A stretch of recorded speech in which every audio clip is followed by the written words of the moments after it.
নারী, তুমি কত অদ্ভুত। নিজের ভালোবাসার মানুষকে ছেড়ে অন্য পুরুষের গন্ধ পেলেই চলে যাও তার হাত ধরে। কিন্তু ওই পুরুষ তো কারো হাত ধরে চলে যাইতে পারে না, কারণ তুমি ছিলা তার শখের নারী। কিন্তু তুমি যখন অন্যের হয়ে যাও, অন্যের কাছে চলে যাও, বিবাহিত থাকা সত্ত্বেও তুমি অন্য ছেলের সাথে সম্পর্ক করো।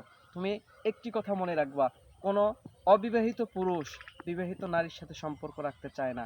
শুধু তাকে ভোগ করতে চায়, তার শারীরিক সম্পর্ক করতে চায়, এবং শেষ পর্যন্ত ওই মেয়েটা ধোকাই পড়ে। তাহলে তোমাকে যে ভালোবাসে, তুমি তাকে ভালোবাসো। তুমি যাকে ভালোবাসতে চাও তার সাথে তুমি কখনোই সুখী হতে পারবে না, এবং তোমাকে ভোগ করতে থাকবে একাধিক পুরুষ। তুমি যদি মনে করো আমার যৌবন আর রূপের কারণে আমার সাথে সকলেই সম্পর্ক করে, এইটা হবে তোমার মিথ্যা একটি আশা। তার কারণ হচ্ছে তারা শুধু তোমার শরীরটাকে চায়, কারণ সে জানে তুমি বিবাহিত। তুমি চলে এসেছো অন্যের সংসার থেকে।